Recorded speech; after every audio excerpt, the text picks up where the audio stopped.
ও আমার উম্মতেরা, কিয়ামত পর্যন্ত যত মানুষ আসবা মনোযোগ দিয়া শোনো, মনোযোগ দিয়া শোনো।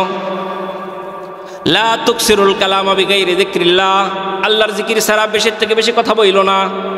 চাষ্টলের মধ্যে যায় বেশি কথা বইল না, ঘরের মধ্যে বেশি কথা বইল না, আল্লাহর জিকির বেশি থেকে বেশি করো। বলেন কি করতে বলছে? আল্লাহর জিকির করতে বলছে। আল্লাহর জিকির ছাড়া বেশি কথা তোমরা বলিও না। কেন বলিও না? ফাইন্না কাসরাতাল কালামি বিগাইরি যিকরিল্লাহ, আল্লাহর জিকির ছাড়া বেশি কথা বলা কাসওয়াতুন লিল কলবি, এটা অন্তরকে শক্ত করে দেয়। বলেন অন্তরকে কি করে? অন্তরকে শক্ত করে দেয়। ওয়া ইন্না আবাদান নাসি মিনাল্লাহ, আর আল্লাহ তাআলার নিকট সব চাইতে দূরবর্তী ব্যক্তি ওই ব্যক্তি আল কলবুল কাসি, যার হৃদয় শক্ত হয়ে গেছে। মানুষ তার সফলতার জন্য, মানুষ সফল হওয়ার জন্য, সাকসিড হওয়ার জন্য, মানুষের অ্যাচিভমেন্ট পাওয়ার জন্য মানুষ তার জীবনের যৌবনের সমস্ত সময়গুলোকে মানুষ বিলীন করে দিচ্ছে। উদ্দেশ্য হলো আমাকে সফল হতে হবে। সফলতার মানদণ্ড কি? সফলতার মানদণ্ড কারোর কাছে অর্থ করি, সফলতার মানদণ্ড কারোর কাছে নেতৃত্ব, সফলতার মানদণ্ড কারোর কাছে উচ্চ শিক্ষা, সফলতার মানদণ্ড কারোর কাছে পপুলারিটি, জনপ্রিয়তা। কিন্তু মহান আল্লাহ তাআলার কাছে সফলতার মানদণ্ড এগুলার একটাও না। কি বলেন? যদি মানুষ টাকার কারণে সফল হইতো তাহলে পৃথিবীর মধ্যে সবচাইতে সফল ব্যক্তি হইতো কারুন, কারণ তার প্রচুর পরিমাণের অর্থকড়ি ছিল। যদি মানুষ নেতৃত্বের কারণে সফল হইতো তাহলে পৃথিবীর সবচাইতে বড় সফল হইতো ফিরাউন, তার বড় রাজত্ব ছিল। যদি মানুষ জ্ঞানের কারণে সফল হইতো তাহলে পৃথিবীর মধ্যে সবচাইতে সফল ছিল আবু জাহেল, তার অনেক জ্ঞান গরিমা ছিল। ইসলাম পূর্ব সময়ে তাকে আবুল হেকাম বলা হইতো। কিন্তু আমরা তো দেখতে পাই ফিরাউন সফল নয়, কারুন সফল নয়, আবু জাহেল সফল নয়। তাহলে সফলতা কোথায় আছে? হযরতে বেলাল সফল, হযরতে বেলাল সফল মানুষ ছিলেন। হযরতে বেলালের কোনো রং ছিল না, হযরতে বেলালের কোনো ঢং ছিল না, হযরতে বেলালের কোনো বংশ পরিচয় ছিল না তেমন উল্লেখযোগ্য। হি ওয়াজ স্লেভ, কৃতদাস ছিল। and he did not have property, তার কোনো অর্থকড়ি ছিল না। কিন্তু তার কাছে কি ছিল? তার কাছে ঈমান ছিল। বলেন ঠিক না বেঠিক? ঈমান হলো সফলতার মূল। এই জন্য মুহতারাম হাজিরিন, পর্দার আড়ালে মা ও বোনেরা এবং এখনো যারা বাহিরে আছেন, মনোযোগ দিয়ে শোনেন। সফলতার গল্প আমি আপনাদেরকে কোরআন ও হাদিসের আলোকে সফল কে, এটাই হলো আজকের আলোচনার প্রতিপাদ্য বিষয়। আমাদেরকে সফল হতে হবে। সফলতার একমাত্র মানদণ্ড হলো ঈমান। আপনি যদি জিজ্ঞাসা করেন মুমিন কে, আপনি যদি কোরআনকে জিজ্ঞাসা করেন মুমিন কারা, কোরআনকে যদি জিজ্ঞাসা করেন মুমিন কে, কোরআন বলবে ইন্নামাল মুমিনুনা আল্লাযীনা ইযা যুকিরাল্লাহু ওয়াজিলাত কুলুবুহুম ওয়া ইযা তুলিয়াত আলাইহিম আয়াতুহু যাদাতহুম ঈমানা ওয়া আলা রাব্বিহিম ইয়াতাওয়াক্কালুন। কোরআনকে যদি জিজ্ঞাসা করেন মুমিন কারা, কোরআন বলবেন, কোরআন বলে ইন্নামাল মুমিনুন, নিশ্চয় মুমিন হলো তারা, ইযা যুকিরাল্লাহু, যখন তাদের সামনে আল্লাহর নামকে স্মরণ করা হয়, ওয়াজিলাত কুলুবুহুম, তাদের হৃদয়গুলা কেঁপে উঠে। বলেন সুবহানাল্লাহ। 2 নাম্বার মুমিনের সংজ্ঞা আল্লাহ তাআলা কোরআন হাকিমের মধ্যে দিচ্ছেন। 2 নাম্বার হলো মুমিন হলো তারা ওয়া ইযা তুলিয়াত আলাইহিম আয়াতুহু যাদাতহুম ঈমানা। মহান রব বলেন মুমিন হলো তারা যাদের সামনে আল্লাহ পাকের নিদর্শন সমূহ যখন শোনানো হয়, আল্লাহ পাকের নিদর্শন সমূহ শোনানোর পরে, আল্লাহ পাকের নিদর্শন সমূহ দেখার পরে এই সমস্ত নিদর্শনগুলা দেখে তাদের ঈমান বৃদ্ধি হয়ে যায়। মোহতারাম উপস্থিতি, মুমিনের 2 নাম্বার গুণ হলো, মুমিন হলো তারা যখন আল্লাহ পাকের নিদর্শনগুলা সামনে চলে আসে তখন তাদের ঈমান বৃদ্ধি হয়ে যায়। বলেন সুবহানাল্লাহ। মুমিনের 3 নাম্বার ক্যারেক্টার মহান আল্লাহ তাআলা বলেন ওয়া আলা রাব্বিহিম ইয়াতাওয়াক্কালুন। ও মুসলমান, মনোযোগ দিয়া শুনেন, মুমিনের 3 নাম্বার ক্যারেক্টার হলো, মুমিনের 3 নাম্বার গুণ থাকবে আল্লাহর উপর ভরসা থাকবে। বলেন সুবহানাল্লাহ। মুমিন আল্লাহর উপরে ভরসা করবে, গায়রুল্লাহর উপরে ভরসা করবে না। মুমিনের ইয়াকিন থাকবে, খাওয়ায় কে? বলেন আল্লাহ। সুস্থতার মালিক কে? বলেন আল্লাহ।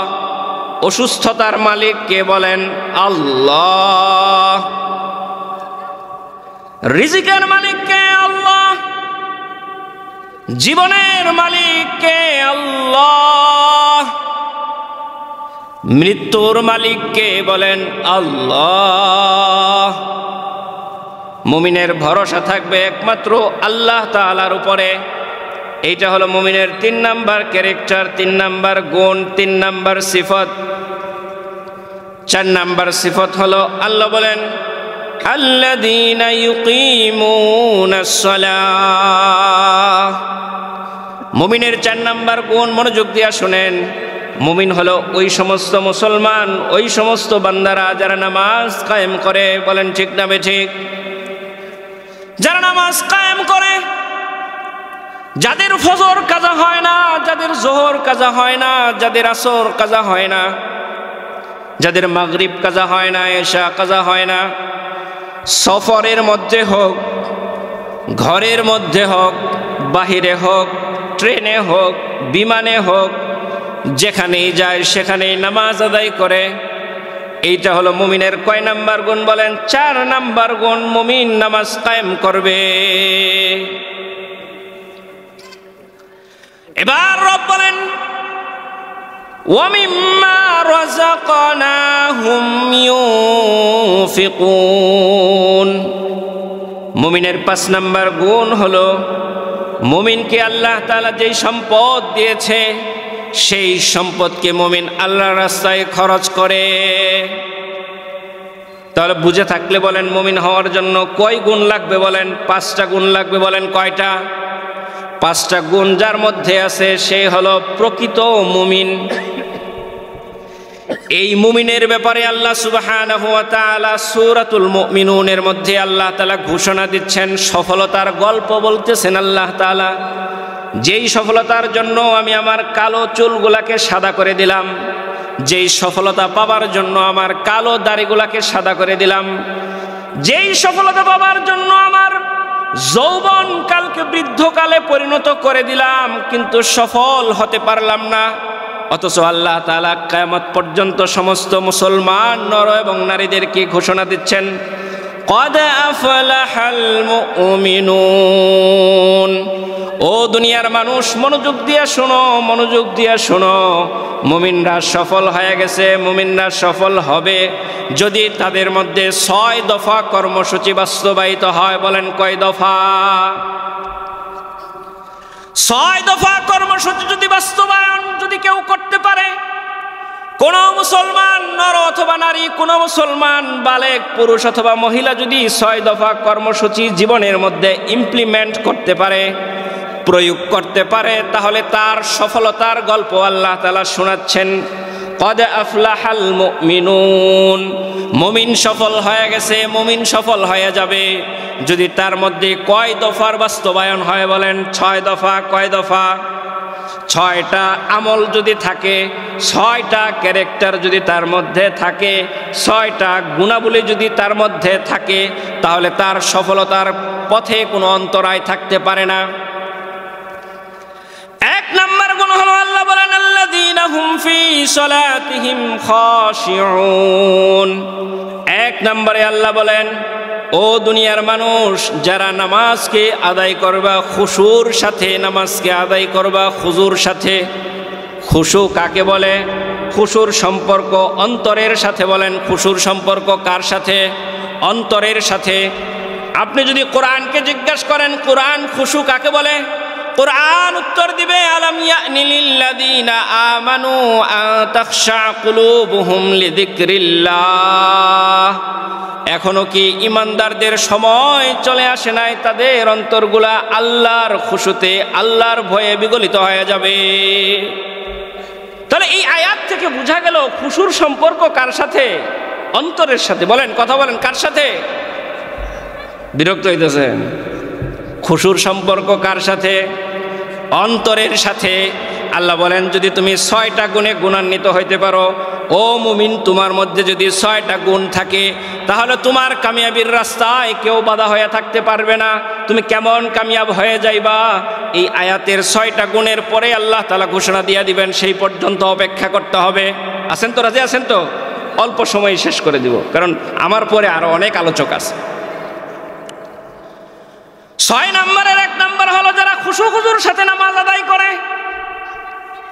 হাদিস শোনাচ্ছি, রাসূলুল্লাহ সাল্লাল্লাহু আলাইহি ওয়াসাল্লাম বলেন, আন আবি হুরায়রা রাদিয়াল্লাহু তাআলা আনহু আন্নাহু قال سمعت النبي صلى الله عليه وسلم يقول أرأيتم لو أن نهرا بباب أحدكم يغتسل منه كل يوم 5 مرات هل يبقى من درنه شيء؟ قالوا لا يبقى من درنه شيء. قال رسول الله صلى الله عليه وسلم فذلك مثل الصلوات الخمس يمحو الله بهن الخطايا. سبحان الله. বিশ্ব নবী সাল্লাল্লাহু আলাইহি সাল্লাম বলেন, ও দুনিয়ার মুসলমান, মনোযোগ দিয়ে শোনো, তোমাদের কারোর ঘরের সামনে যদি একটা ঝর্ণা থাকে, তোমাদের কারোর ঘরের সামনে যদি একটা নহর থাকে, এবং ওই নহরের মধ্যে যদি কোনো ব্যক্তি 5 বার গোসল করে, বলেন কয়বার গোসল করে? চিল্লায়া বলেন কয়বার গোসল করে? 5 বার গোসল করে। বিশ্বনবী সাহাবাদেরকে জিজ্ঞেস করতেছেন, ও আমার সাহাবারা, মনোযোগ দিয়ে শোনো, তোমাদের কারোর ঘরের সামনে যদি কোনো নদী থাকে, ঝর্ণা থাকে, সেই ঝর্ণার মধ্যে যদি কোনো মানুষ 5 বার গোসল করে, তাহলে কি তার শরীরের মধ্যে কোনো ময়লা থাকতে পারে কিনা বলো? সাহাবায়ে কেরাম বলেন, ক্বালু ইয়া রাসূলুল্লাহ লা ইয়াবকা মিন দারানিহি শাইউন। ইয়া রাসূলুল্লাহ, তার শরীরের মধ্যে কোনো ময়লা থাকতে পারে না। এবার রাসূলুল্লাহ সাল্লাল্লাহু আলাইহি সাল্লাম বলেন, ফাযালিকা মাসালুস সালাওয়াতিল খামসি। ও আমার সাহাবারা, মনোযোগ দিয়ে শোনো, ওই 5 বার গোসল করার মতো 5 ওয়াক্ত নামাজও এমন।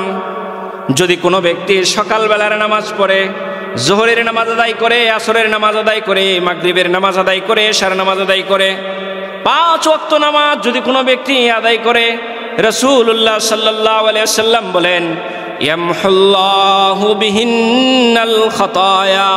সুবহানাল্লাহ। রাসূলুল্লাহ সাল্লাল্লাহু আলাইহি ওয়াসাল্লাম বলেন, 5 ওয়াক্ত নামাজ আদায় করার কারণে ওই বান্দার পিছনের জিন্দেগির কোনো গুনাহ থাকতে পারে না, তার জিন্দেগির সমস্ত গুনাহগুলোকে আল্লাহ তাআলা মাফ করে দিবেন। কয় নম্বর? সুবহানাল্লাহ। আসতে কোন মুমিনের আওয়াজ হলো জুরে, বলেন মুমিনের আওয়াজ কি? মুমিনের আওয়াজ শুনে শয়তান বিতাড়িত হয়ে যাবে এখান থেকে। মুমিনের সুবহানাল্লাহর দাম তো অনেক, কি বলেন? তাহলে 6 দফা কর্মসূচির প্রথম দফা কি বলেন? নামাজ। হাদিস শুনেন, মনোযোগ দিয়ে শুনেন, আমি কোনো গল্প করতেছি না আপনাদের সামনে, কোনো কিচ্ছা বলতেছি না আপনাদের সামনে, মনোযোগ দিয়ে শুনেন। রাসূলুল্লাহ সাল্লাল্লাহু আলাইহি ওয়াসাল্লাম বলেন, মান তাতাহহারা ফি বাইতিহি, তোমাদের মধ্যে যদি কোনো বান্দা, যদি কোনো ব্যক্তি তার ঘরের মধ্যে পবিত্র হয়ে যায়, ঘরের মধ্যে কি হয়ে যায় বলেন? পবিত্রতা অর্জন করে, ওযু করলো, সুম্মা মাদা ইলা বাইতিম মিন বুয়ুতিল্লাহ, এরপরে সে আল্লাহর কোনো ঘরের দিকে রওনা হয়ে গেল। বলেন কার দিকে রওনা হয়ে গেল? আল্লাহ পাকের কোনো ঘরের দিকে রওনা হয়ে গেল। তার মানে আল্লাহর মসজিদের দিকে গেলেন। কোন মসজিদের দিকে যাইতে শুরু করলেন। রাসূলুল্লাহ সাল্লাল্লাহু আলাইহি ওয়াসাল্লাম বলেন, লিয়াকদিয়া ফারিদাতাম মিন ফারাইদিল্লাহ। কেন গেল? কোন একটা ফরজ নামাজ আদায় করার জন্য বের হয়ে গেল। কোন বান্দা যদি ঘরের মধ্যে পবিত্রতা অর্জন করলো, পবিত্রতা অর্জন করে আল্লাহর ঘর মসজিদের দিকে রওনা হয়ে গেল কোন একটা ফরজ নামাজ আদায় করার জন্য, রাসূলুল্লাহ সাল্লাল্লাহু আলাইহি ওয়াসাল্লাম বলতেছেন, কানাত খুতুওয়াতুহু ইহদাহা তাহুত্তু খাতিআতান ওয়াল উখরা তারফাউ দারাজাতান। রাসূলুল্লাহ সাল্লাল্লাহু আলাইহি ওয়াসাল্লাম বলতেছেন, তার প্রত্যেকটা কদমে কদমে একটা কদম দিবে, তার পিছনের জিন্দেগির একটা গুনাহ মাফ হয়ে যাবে। বলেন সুবহানাল্লাহ। একটা কদম দিবে, তার পিছনের জিন্দেগির একটা গুনাহ কি হয়ে যাবে? মাফ হয়ে যাবে। আরেকটা কদম দিবে, আল্লাহ তাআলার কাছে তার একটা মর্যাদা বুলন্দ হয়ে যাবে। চিল্লায় বলেন সুবহানাল্লাহ। এই সংক্রান্ত আরেকটা হাদিস শুনেন। আন জাবির রাদিয়াল্লাহু তাআলা আনহু قال খলাতিল বিকাউ হাওলাল মসজিদি। হযরত জাবের রাদিয়াল্লাহু তাআলা আনহু বলেন, মসজিদে নববীর পাশে এক টুকরা জায়গা খালি হয়ে গেল। ফাআরাদু বানু সালামাতা আইয়ান্তাকিলু কুরবাল মসজিদি। বনু সালামা একটা গোত্র ছিল যারা মসজিদে নববী থেকে একটু দূরে ছিল। তারা চিন্তা করলো, আমাদের মসজিদে আসতে একটু দেরি হয়, তো আমরা এই জমিনের মধ্যে আমাদের ওই জমিনটা বিক্রি করে এই জমিনের মধ্যে চলে আসব। ফাবালাগা যালিকা নবী সাল্লাল্লাহু আলাইহি ওয়াসাল্লাম। এই খবরটা বিশ্বনবী মুহাম্মদুর রাসূলুল্লাহ সাল্লাল্লাহু আলাইহি ওয়াসাল্লামের কাছে গেল। ফাকালা লাহুম রাসূলুল্লাহ সাল্লাল্লাহু আলাইহি ওয়াসাল্লাম, বালাগানি আন্নাকুম তুরিদুনা আন তান্তাকিলু কুরবাল মসজিদ। আমার কাছে খবর পৌঁছেছে তোমরা নাকি তোমাদের জায়গা ছেড়ে দিয়ে মসজিদে নববীর কাছে চলে আসবা। ক্বালু নাম ইয়া রাসূলুল্লাহ। তারা বলল, হে আল্লাহ রাসূল, হ্যাঁ আপনি যা শুনেছেন সঠিক শুনেছেন। কাদ আরাদনা যালিক, আমরা এমনটা চিন্তা করেছি। ফাকালা লাহুম রাসূলুল্লাহ সাল্লাল্লাহু আলাইহি ওয়াসাল্লাম, বানি সালামাতা দিয়ারাকুম তুকতাবু আসারুকুম। এটা হলো আমাদের পয়েন্ট। আল্লাহ রাসূল সাল্লাল্লাহু আলাইহি ওয়াসাল্লাম বলেন, দিয়ারাকুম তুকতাবু আসারুকুম, তোমাদের ঘরে তোমরা থাকো, তোমরা যে ওইখান থেকে আসতেছো তোমাদের পায়ের কদমগুলা আল্লাহ পাকের দরবারে লেখা হইতেছে। বলেন সুবহানাল্লাহ। এই কথাটা আল্লাহ রাসূল সাল্লাল্লাহু আলাইহি ওয়াসাল্লাম দুইবার বলছেন। বলেন কয়বার বলছেন? দিয়ারাকুম তুকতাবু আসারুকুম, তোমরা তোমাদের ঘরে থাকো, তোমাদের পায়ের কদমের সংখ্যা আল্লাহর দরবারে লেখা হচ্ছে। বলেন সুবহানাল্লাহ। সংখ্যার মধ্যে কি ছিল? যে ইহদাহা তাহুত্তু খাতিআতান, এক কদম দিবে তো পিছনের জিন্দেগির একটা গুনাহ মাফ হয়ে যাবে। বলেন সুবহানাল্লাহ। আরেক কদম দিবেন তো আল্লাহ পাকের দরবারে আপনার একটা মর্যাদা বুলন্দ হয়ে যাবে। সুবহানাল্লাহ। এইবার তারা কি বলে শুনেন, ফাকালু মা ইয়াসুররুনা আন্না কুন্না তাহাওয়ালনা। বনু সালামার লোকেরা বলেন, ইয়া রাসূলুল্লাহ, ইয়া হাবিবাল্লাহ, আপনি যে হাদিস শোনায়া দিলেন আমাদের আর খুশি হব না, আমাদের মন আর খুশি হবে না। ওই জায়গা সাইরা দিয়া মসজিদে নববীর কাছে আসাটা আমাদের মনকে আনন্দিত করবে না। আমরা হইলে কি কইতাম? আমরা হইলে একটা বাহানা দিতাম, তাই না? বাহানা দিতাম না? ইয়া রাসূলুল্লাহ, আমাদের কষ্ট হয়, আমাদের মধ্যে অনেক মাজুর ব্যক্তি আছে, আমাদের মধ্যে অনেক অসুস্থ ব্যক্তি আছে। কিন্তু বনু সালামার লোকেরা এটা বলছে, মানছে। রাসূলুল্লাহ সাল্লাল্লাহু আলাইহি ওয়াসাল্লাম যা বলছেন তাই মানছেন। এই জন্য মুহতারাম হাজরিন, আল্লাহ সুবহানাহু ওয়া তাআলা মুমিনের সফলতার জন্য কয় দফা কর্মসূচি দিয়েছেন? 6 দফা। 6 দফার 1 নম্বর হলো নামাজ। 2 নম্বর কর্মসূচি মনোযোগ দিয়ে শুনেন, কান লাগায়া শুনেন। আল্লাহ বলেন মুমিন সফল হবে ওই সময় যখন মুমিন অনর্থক কথা বলার থেকে নিজেকে বিরত রাখবে। কি কথার থেকে? অনর্থক কথার থেকে যখন মুমিন নিজেকে বিরত রাখবে, মুমিন সফল হয়ে যাবে। আমরা অনর্থক কথা বলি কি বলি না? আমরা অনেক অনর্থক কথা বলি।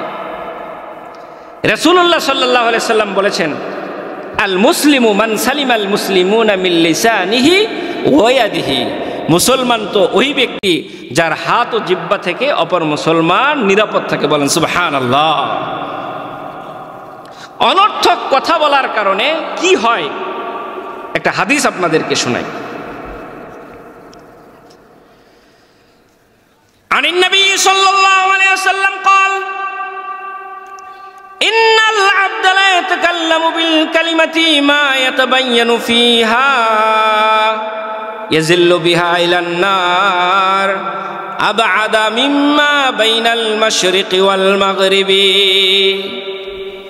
রাসূলুল্লাহ সাল্লাল্লাহু আলাইহি ওয়াসাল্লাম বলেন, ও আমার উম্মতেরা মনোযোগ দিয়ে শোনো, মনোযোগ দিয়ে শোনো। ইন্নাল আবদা লা ইয়াতাকাল্লামু বিল কালিমাতি মা ইয়াতাবায়্যানু ফিহা, যখন তোমাদের মধ্যে কোনো ব্যক্তি কোনো ইনভেস্টিগেশন ছাড়া, কোনো ধরনের তথ্য উপাত্ত ছাড়া, কোনো ধরনের তাফতিশ ছাড়া, কোনো ধরনের যাচাই করা ছাড়া, কোনো ধরনের বাছাই করা ছাড়া কোনো মানুষ যখন কোনো কথা বলে, তার এই কথা বলার কারণে, তার এই অনর্থক কথা বলার কারণে ইয়াজিল্লু বিহা ইলান নার, তাকে জাহান্নামের দিকে তার এই কথা ঠেলে দিয়ে দেয়। কোন জাহান্নামের দিকে? মিম্মা আবাদা মিম্মা বাইনাল মাশরিকি ওয়াল মাগরিবি, যেই জাহান্নামের দূরত্ব হলো পূর্ব থেকে পশ্চিম পর্যন্ত যত দূরত্ব, ওই জাহান্নামের দূরত্ব হলো ঠিক ততটুকুই। বলেন নাউযুবিল্লাহ। শুধু কি করার কারণে? অনর্থক কথা বলার কারণে। আমাদের এই যেখানে দেখেন অনেকেই বসছে, চলে যাইতেছে কেন? বয়ান ভালো লাগে না। এই যে চলে যাচ্ছেন, ক্ষতি কার হচ্ছে? আপনার না শয়তানের? বলেন কার হচ্ছে? আমার ক্ষতি হচ্ছে। লাভ হচ্ছে কার? শয়তানের। শয়তান কখনো চায় না বান্দা জালিসুর রহমানের মজলিসের মধ্যে থাকুক, এটা শয়তান কখনো চায় না। শয়তান চায়? বলেন চায়? শয়তান কখনো চায় না। শয়তান চায় না এখানে আপনি ভালো থাকেন, এখান থেকে আপনার পিছনের জিন্দগির গুনাহগুলো মাফ হয়ে যাক, এটা শয়তান চায় না। এই জন্য মুহতারাম হাজিরিন, প্রিয় উপস্থিতি, বিশ্বনবী সাল্লাল্লাহু আলাইহি ওয়াসাল্লাম বলেন, ও মুসলমানেরা তোমরা যদি দুইটা অঙ্গের জিম্মাদারি দিতে পারো। বলেন কয়টা অঙ্গের? দুইটা অঙ্গের জিম্মাদারি যদি দিতে পারো, আল্লাহ রাসূল সাল্লাল্লাহু আলাইহি ওয়াসাল্লাম বলেন, মাইয়াদমানলি মা বাইনা লাহিয়াইহি ওয়া মা বাইনা রিজলাইহি আদমান লাহুল জান্নাহ। রাসূলুল্লাহ সাল্লাল্লাহু আলাইহি ওয়াসাল্লাম বলেন, দুনিয়ার মানুষ কিয়ামত পর্যন্ত যত মুসলমান পুরুষ এবং মহিলা আসবা, তোমরা যদি দুইটা অঙ্গের জিম্মাদারি দিতে পারো, জামিনদার হয়ে যাইতে পারো, মনে রাখো কিয়ামতের বিভীষিকাময় দিনে আমি মুহাম্মদুর রাসূলুল্লাহ সাল্লাল্লাহু আলাইহি ওয়াসাল্লাম তোমাদের জান্নাতের জামিনদার হয়ে যাব। কয়টা অঙ্গের? দুইটা অঙ্গের। অঙ্গ দুইটা হলো, আল্লাহ রাসূল বলেন, মা বাইনা লাহিয়াইহি, দুই চোয়ালের মাঝখানের যে অঙ্গ জিহ্বা, এই জিহ্বার যদি তুমি গ্যারান্টি দিতে পারো, অমা বাইনা রিজলাইহি, দুই উরুর মাঝখানে যেটা থাকে লজ্জাস্থান, এইটার যদি গ্যারান্টি তুমি দিতে পারো, কোনো হারাম কাজে ব্যয় করবা না, কোনো অসৎ কাজে ব্যয় করবা না, তাহলে শুনে রেখো আমি মুহাম্মদুর রাসূলুল্লাহ কাল কিয়ামতের ময়দানে তোমার জান্নাতের জামিনদার হয়ে যাও। বলেন সুবহানাল্লাহ। রাসূলুল্লাহ যদি কারোর জান্নাতের জামিনদার হয়, আর কোনো পেরেশানি আছে? বলেন পেরেশানি আছে? আর কোনো পেরেশানি থাকবে? কয় অঙ্গের জিম্মাদারি? দুই অঙ্গের জিম্মাদারি। মুহতারাম হাজিরিন, দুনিয়ার মধ্যে যত ফিতনা, দুনিয়ার মধ্যে যত ফাসাদ সৃষ্টি হয়, এই জিহ্বার কারণে হয়। বলেন ঠিক না ঠিক? এই জিহ্বার কারণে হয়। এই জিহ্বার কারণে হয়। আমি এখান থেকে গীবত করছি আমার ভাইয়ের, আমি এখান থেকে চুগলখড়ি করছি আমার ভাইয়ের, আমি এখানের কথা ওখানে বলতেছি, ওখানের মিথ্যা কথা ওখানে বলতেছি, ওখানের মিথ্যা কথা ওখানে বলতেছি, আর দুনিয়ার মধ্যে ক্লেশ ছড়ে যাচ্ছে, দুনিয়ার মধ্যে ঝগড়া বিবাদ ছড়ে যাচ্ছে। এইগুলার একমাত্র কারণ হলো জিহ্বার হেফাজত করি না। বলেন ঠিক না ঠিক? এই জন্য মুহতারাম হাজিরিন, এই দুই অঙ্গের জিম্মাদারি দিতে হবে। যদি আপনি এই দুইটা অঙ্গের জিম্মাদারি দিতে পারেন, রাসূলুল্লাহ সাল্লাল্লাহু আলাইহি সাল্লাম বলেন, তোমার কোনো ভয় নাই, কিয়ামতের ময়দানে তোমার কোনো ভয় থাকবে না। আমি মুহাম্মদুর রাসূলুল্লাহ সাল্লাল্লাহু আলাইহি সাল্লাম তোমার জান্নাতের জামিনদার হয়ে গেলাম। আরেকটা হাদিস শুনেন,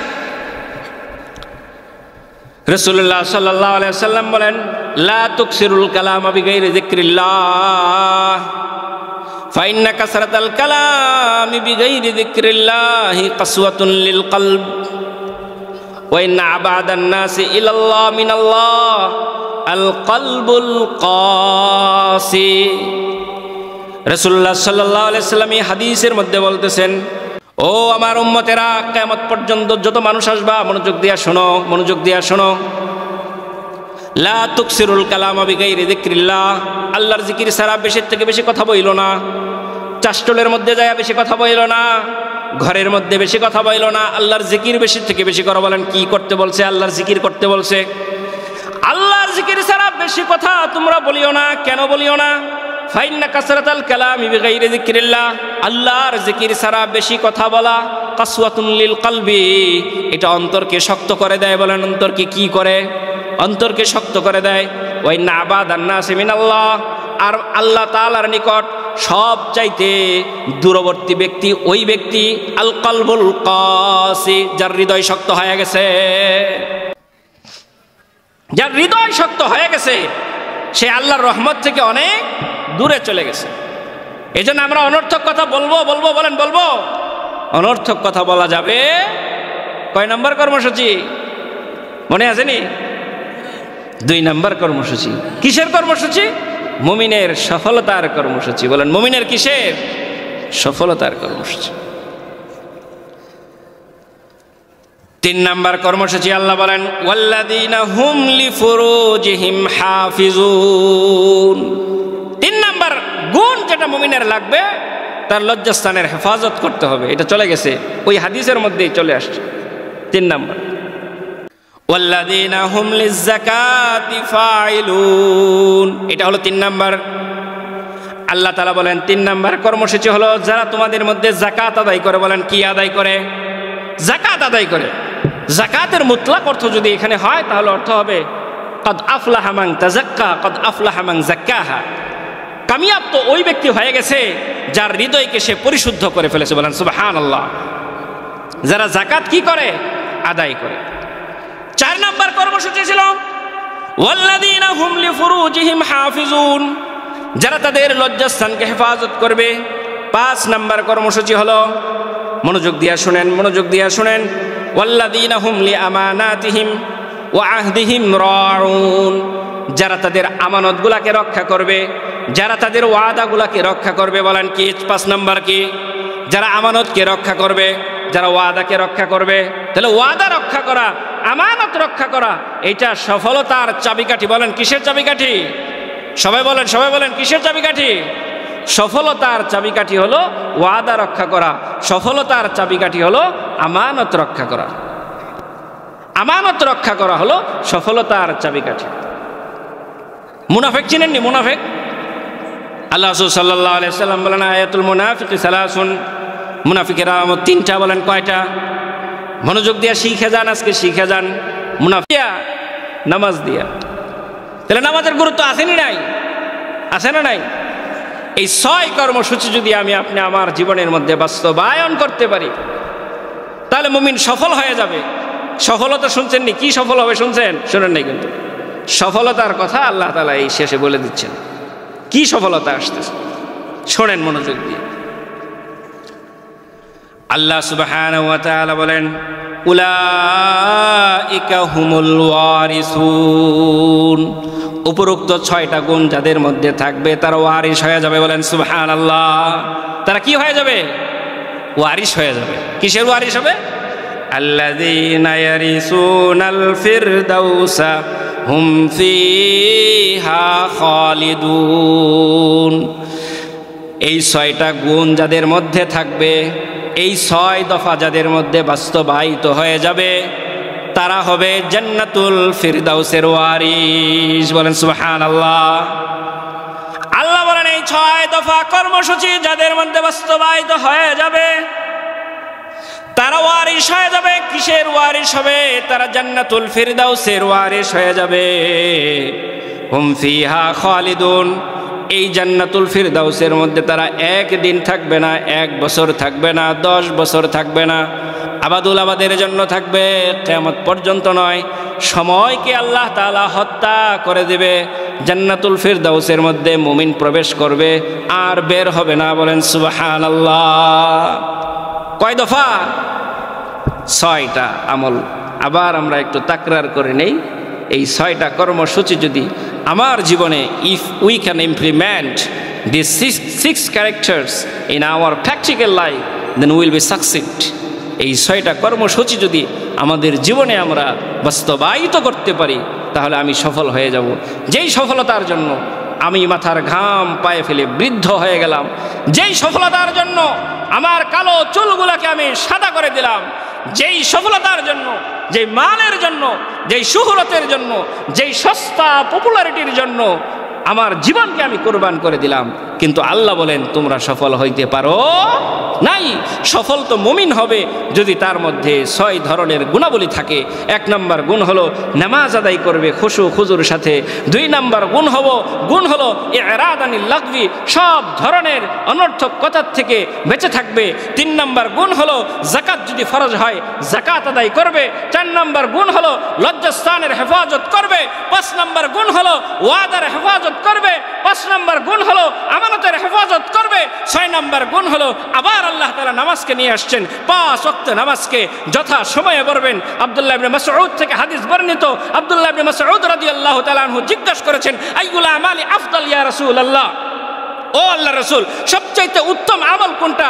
রাসূলুল্লাহ সাল্লাল্লাহু আলাইহি সাল্লাম বলেছেন, আস-সালাতু লিওয়াক্তিহা, আস-সালাতু লিওয়াক্তিহা। 1 নম্বরে হলো নামাজকে যথা সময়ে আদায় করা। আল্লাহ রাসূল সাল্লাল্লাহু আলাইহি সাল্লামের সাহাবী আবার বলেন, সুম্মা আইয়ুন, আল্লাহ রাসূল সাল্লাল্লাহু আলাইহি সাল্লাম বলেছেন, আল্লাহ রাসূল সাল্লাল্লাহু আলাইহি সাল্লাম বলেছেন, বিররুল ওয়ালিদাইনি, বিররুল ওয়ালিদাইন।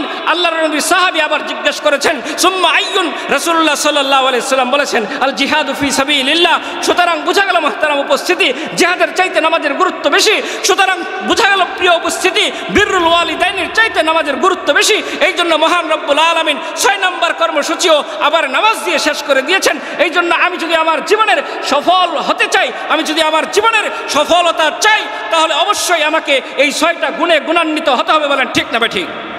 এই 6 গুণে গুণান্বিত হতে রাজি আছেন তো ইনশাআল্লাহ? আল্লাহ তাআলা আমাদেরকে এই 6টা গুণে গুণান্বিত হয়ে পরকালীন জিন্দেগীর নাজাত পাওয়ার তৌফিক